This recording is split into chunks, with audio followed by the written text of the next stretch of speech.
میں جو سنانا چاہتا ہوں آپ غور سے سنیں گے تو آپ سمجھ لیں گے۔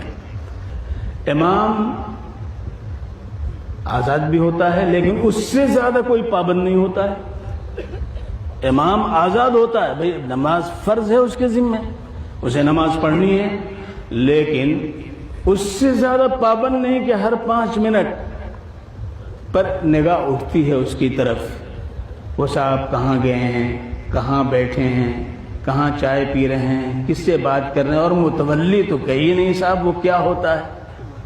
اگر دیندار نہیں تو فرعون زما ہوتا ہے، نماردہ کی ناک کاٹنے والا ہوتا ہے۔ تولیت کیا مل گئی، وہ سمجھتا ہے کہ صاحب ہم پوری جو ہے کائنات کے مالک بن گئے ہیں۔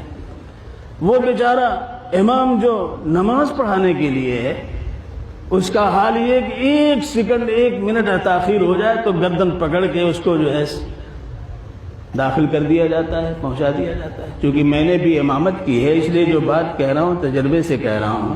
ایک مسجد کا میں امام تھا، اس مسجد میں میں نے جوڑ رکھ لیا۔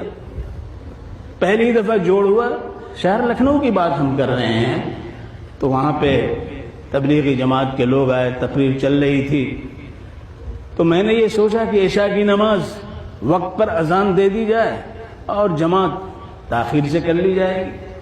اذان ہو گئی، صدر صاحب جو تھے وہ کبھی نہیں آتے تھے سوائے جمعے کے۔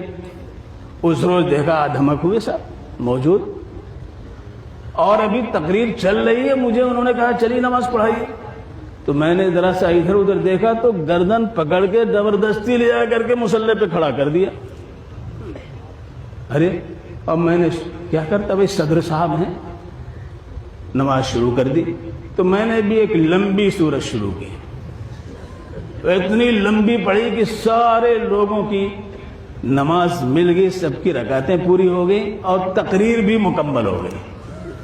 اب صاحب ان کو اب کیا کہتے، امام میں تھا، چاہے میں اس میں سورہ بقرہ پڑھوں یا سورہ آل عمران پڑھوں، یہ میرا حق تھا۔ لوگ گھبرائیں تو گھبرائیں، لیکن لوگ اندر سے خوش تھے، کوئی بھی ناراض نہیں ہوا طویل قرات، اس لیے کہ سب کو رکعت مل گئی۔ لیکن ایک چیز آئی، سب نے اس کو محسوس کیا، لیکن آدمی بھول جاتا ہے کہ کوئی اور بھی دیکھنے والا ہے۔ میں آپ کو سنا رہا ہوں، واقعہ یہ ہے کہ اس کے بعد پھر اس مسجد میں آنا ان کو جو ہے میسر نہیں ہوا، موقع نہیں ملا۔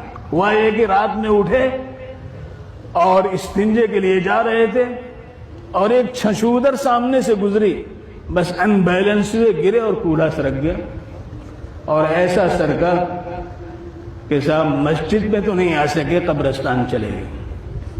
میں جب گیا ان سے ملنے تو رو رہے، رو رو کے کہہ رہے مولانا معاف کر دیجیے۔ انسان بھول جاتا ہے،